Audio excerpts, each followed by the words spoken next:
to crack down on White House leaks and threatening to throw those responsible behind bars. I hope they prosecute these people. I hope they put them in handcuffs and walk them out the door and make a very clear determination to their colleagues that this will not be tolerated. I'm doing my job every single day. I'm not running for president. I am not running for president. There has always been a section of the left, which I call as the whiny party, the party that doesn't really want to win. Republican voters are sick and tired of Congress failing to pass the president's agenda. And our next guest is suing the party for fraud. You don't want to do what you were obligated to do, what you promised to do, give the money back. I'm ready to go to trial tomorrow. Well, the Green Beret Challenge has taken over the plaza this morning. 3, 2, 1, go!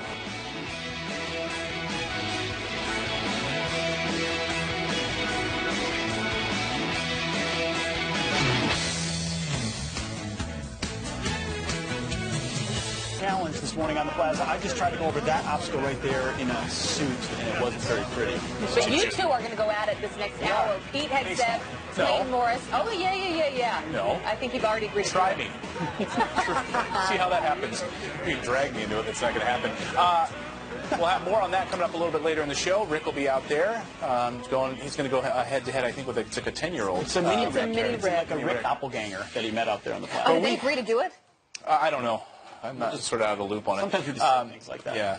Okay. But we're trying to get some more donuts in here. I do know that. So Reese's Krispy Kreme donuts. That's just what America needs. Dave's got a whole stack of them over there, and he won't bring them over. Get them over here. Bring them out. But Oh, happy my gosh. Sunday morning, everybody. Thank you for joining us. Yeah, we hope you're having a great Sunday, and we've got a jam-packed hour for you coming up here on the show. We've got Nigel Farage will be here, Maria Bartiromo will be here also. Including, by the way, my 5-year-old Boone, who turns 5 today. Oh, congratulations. A special Happy appearance from birthday. my 5-year-old in the middle of this hour that's as well. special. Yeah, 5's a pretty There's a fun lot to birthday. stick around for, so you don't want to go anywhere. Well, we got a Fox News alert there we want to kick off right now because the U.S. joining forces with China and Russia by handing down fierce economic sanctions against North Korea. Lauren Blanchard's live for us in Washington, D.C. with the very latest. Lauren, good morning. Good morning, Abby. Pete Clayton. The United Nations Security Council imposing the toughest sanctions yet against North Korea. U.S. Ambassador to the UN, Nikki Haley, saying they're a good start, but still not enough. The resolution targets North Korea's export revenues, slashing it by 1/3 by banning exports like coal, iron, and seafood, plus cuts off other ways the regime makes money to fund its missile program. China and Russia approving the sanctions despite resisting in the past. President Trump tweeting, "The United Nations Security Council just voted 15-0 to sanction North Korea. China and Russia voted with us. Very big financial impact. And United Nations resolution, the single largest economic sanctions package ever on North Korea. Over $1 billion in cost to North Korea." The foreign minister of China urging North Korea to stop provoking the goodwill of the international community and asking all nations to return to negotiations. Abby, Pete, Clayton.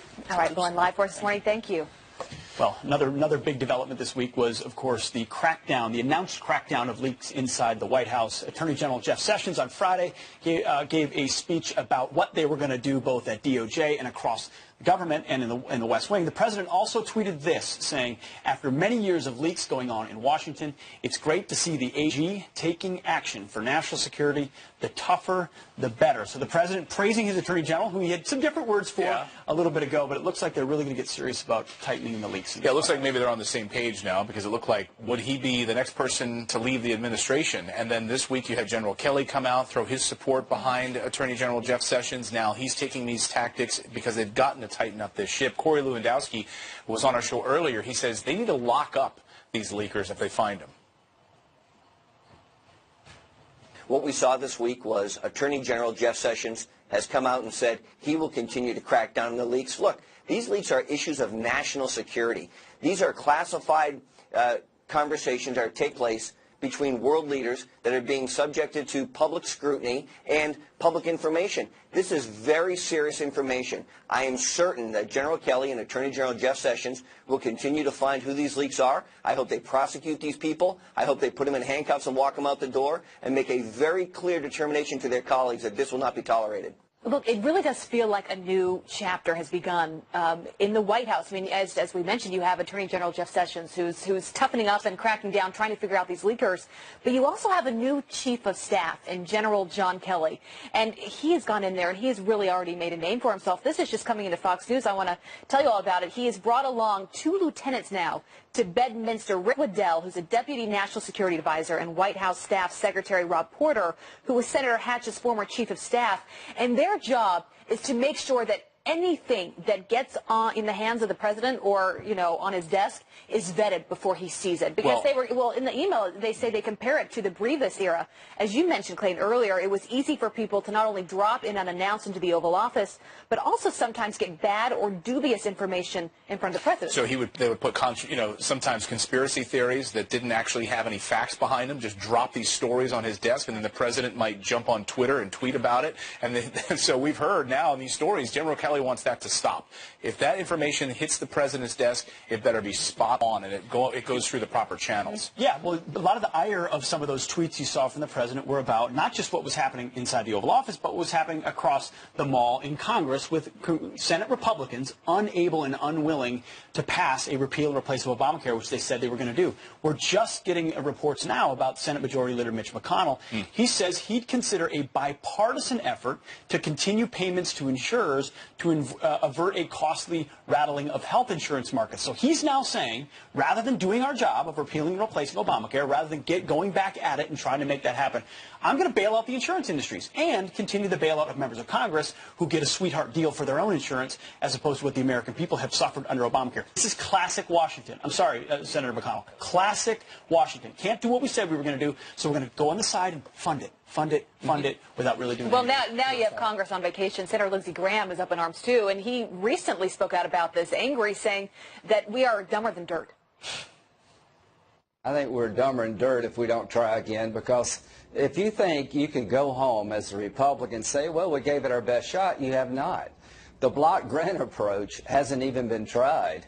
The bottom line here is that the Republican governors are getting very excited about having a block grant sent back to them to replace Obamacare, to get the money and power out of Washington. We got to September the 30th. I met with a parliamentarian. I'm excited. We'll have more flexibility under the block grant than people envision. Yeah, so, I mean, McConnell's saying that the window for doing anything is rapidly closing, but you have the opinion piece in the Wall Street Journal yesterday saying, look, the reverberations on them not doing anything on repeal and replace are already being felt. When you have to fund the government beyond, this window is now closing. So now you have to pass a budget. Now you have to fund the very thing that you don't want to fund. So they're going to have to come to the table. They're going to have to fund Obamacare. And guess what? If you have a government shutdown, how is that going to reverberate for the halls of Congress? We know how that plays out for Republicans. Now it's on you. They're in a really tough situation. You look at members of Congress on the Republican side, it's almost like you have people representing all different parts of the party. That's why it's so difficult to get everyone on the same page and agree to something, right? You've got the Rand Pauls, you've got the Ted Cruzes, you've got the John McCains. I mean, everyone is coming from somewhere different, and they want something specific in these bills. How they come together, whether it is health care, whether it is tax reform, how we move forward, I don't know. It's going to be tough. We're told Mitch McConnell, though, was like Nancy Pelosi said, a master legislator. This is the guy that was supposed to be able to bring that coalition together. Yeah. Yes, there are different factions in the Republican Party, but every faction has said repeal Obamacare and replace it with something. Every faction has said let's lower rates and simplify the tax code to incentivize business growth. Those are two core pillars of what it means to be a Republican today.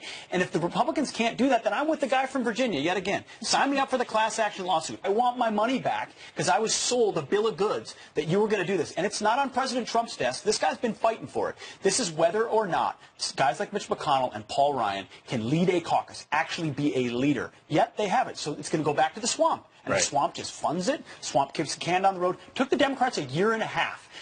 Why not give it another go with good faith efforts like Lindsey Graham? Ted Cruz was a good faith participant throughout the process. You can do it inside the caucus if you put your head down and make it. Well, here's the problem. Democrats 18 months to do it. Yeah, I mean, exactly. And they actually never asked for one Republican voice on that debate. So actually maybe bringing more voices to the table could be a good thing. But we've been talking about Republicans and the challenges they face in Congress. But then the challenges you've got the Democrats on the other side that aren't helping at all. I mean, it's resist. It's Russia. And Howard Dean, of all people, he spoke to another network, and he says the whiny left does not want to win. They just want to be pure. Here's what he said.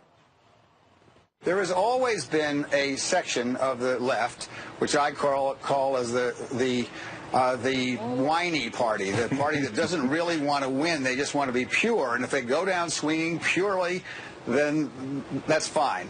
Well, the problem with that is it leaves behind the people who really need their help. This comes from, you make fun of him all you want. He was a governor, right? He was a governor. He's a doctor. He was a front-running presidential candidate at one point. Yeah, he was a leading presidential candidate on the front cover of Time magazine. So, yes, he has progressive ideas, but they're also rooted in pragmatic ideas as well. And so his point is that when you have this sort of esoteric left, that's weighting the party down. This sort of esoteric, whiny left right now is the problem that the party faces. That's such a good point about governors. I mean, my dad was a governor. We have Mike Huckabee on all the time.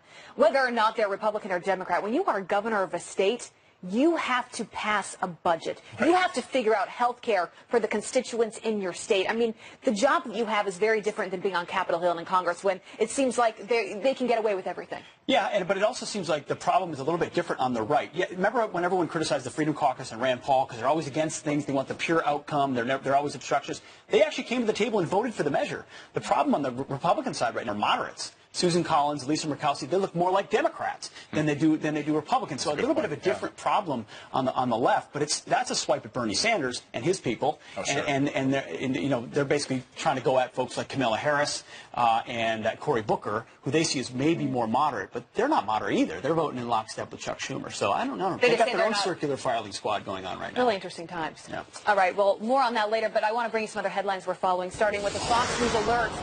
And the Eiffel Tower is back open this morning after police shut it down over threats by a knife-wielding man.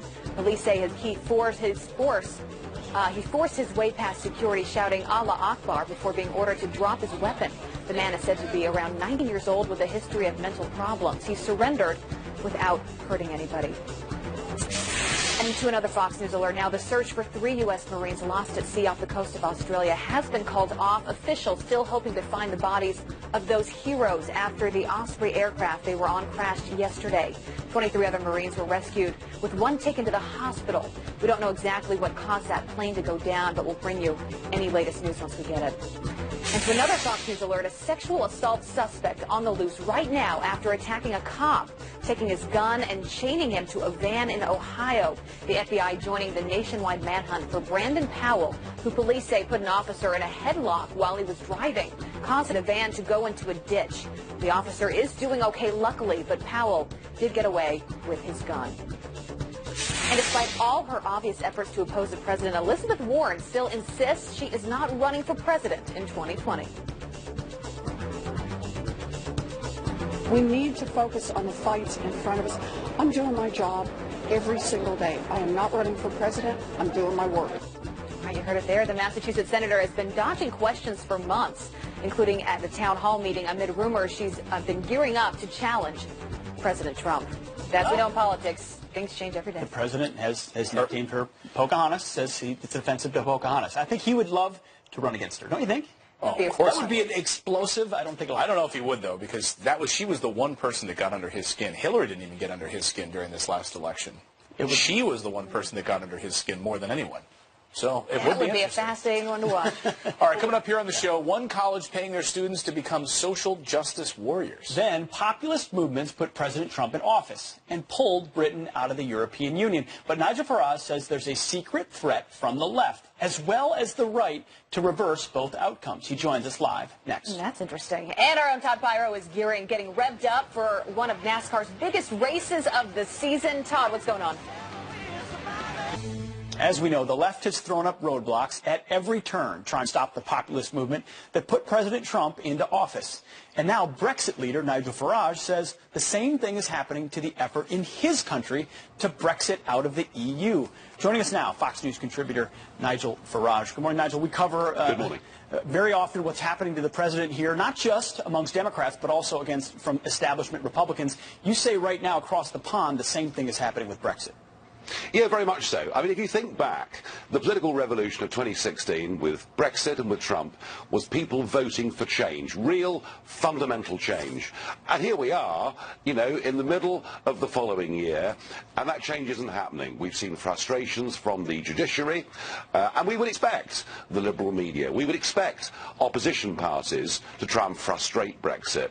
But what I think is so frustrating on both sides of the pond is there are people who masquerade as Conservatives in order to get themselves elected and are now, you know, damaging the attempt for us to get a clean Brexit, stopping the President getting his agenda through Congress. And I think there's something very fundamental at stake here. It is people's faith and belief in the whole democratic process. Yeah, no, you're right. I mean, over there they call them Tories in the Labour Party. Over here we call them Republicans and Democrats. There's a story on the front page of the newspaper the President calls the failing New York Times this morning, talking about 2020 opponents to the President from Republican senators like Ben Sasse. But add someone like Ben Sasse and Lisa Murkowski and Susan Collins, moderates inside the Senate. They're spending as much time or more resisting this President's efforts as he leads their own party. Yeah, and I think there must be now growing real genuine anger amongst millions of people who turned out to vote for Trump, in many cases people who had not voted Republican before or perhaps had never voted in their lives. They engage with the process. They've got a president that is holding faith with them, that wants to carry out the agenda, and yet it's the, you know, it's Trump's own side that are stopping these things from happening. And I would have thought that what needs to happen in both the Republican Party here and the Conservative Party back at home is when it comes to candidate selections, there ought to be a weeding out of those people who are not playing for the same team. Yeah, I mean, at Brexit, the vote happened, but what happens after that is what really matters, just like Election Day here, whether the agenda moves forward. What can be done to ensure the movements continue? What's the most important aspect? Well, I think the most important thing is the way the people feel. The people that voted for Brexit, believe you me, a year on, if we had that referendum again, we get a much bigger majority in favour of it. So people want this change to happen.